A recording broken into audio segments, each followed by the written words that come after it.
What impressed you the most about Peterson blanking the Marlins with all that's going on in his life right now? Yeah, he's got a few major life moments on the horizon, right, Eamon? But a great performance by him today. I thought there was some traffic early on, and he pitched through it, though. And I think part of the reason for that was that his stuff was really electric. He got 19 swings and misses today, and that's the same amount that Garrett Cole got when he was taking a no-hitter deep into the game against the Rays. So look at the breaking ball, diving underneath bats. He was getting a lot of good stuff with that there.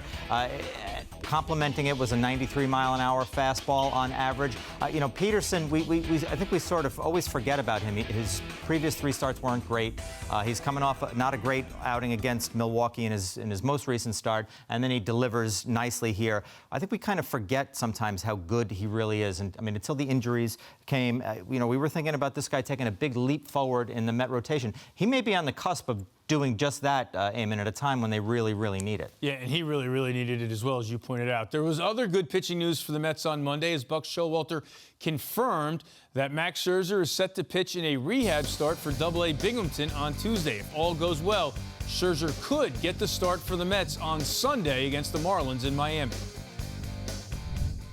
We trust him, but there's also some things that we'll need to see.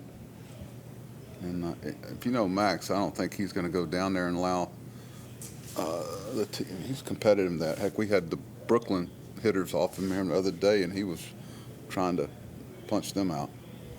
So it's not like one of those things, well, don't worry about it. He was just kind of going through the motions. I think we'll see. I'm hoping that we'll get a good read there, and obviously talk to him.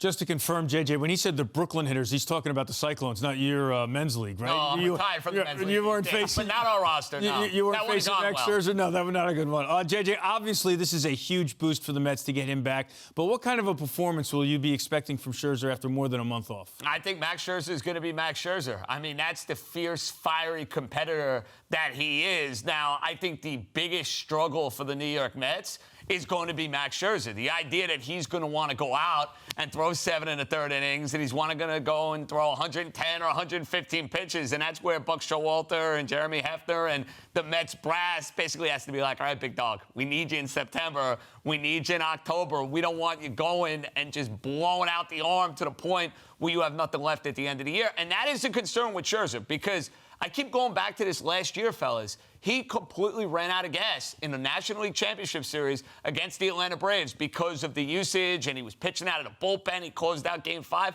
You don't want to repeat that if you're the Mets. And the Mets now are in a comfortable position where it's not exactly a necessity for him to be out there going every 5th day and throwing 120 pitches, Anthony. They don't need it. Right, JJ, I am so eager to see the Mets at their full powers with Scherzer, eventually, hopefully, with DeGrom, if that happens. But I don't want the Mets to rush it to try to get this guy back, because he is too important to the long game here. And if they need to say, hey, Max, you know, chill, you know, we're going to wait a couple more weeks, then I think that's fine. I mean, that's going to get a lot of with him chirping about it and being unhappy, but I think if that's the way it's got to be, that's the way it's got to be. Do not rush this guy back. Too valuable to the program. Yeah, I wonder who gets that assignment to tell Max Scherzer to dial it back a little bit. Won't be fun. No. I'd be like trying to get you to dial it back. No, good luck with that. Good luck with that. I think that's Buck Showalter's job. All right, before they face the Marlins again, the Mets head to Houston. Anthony, JJ, thanks for joining us here on Geico Sports Night.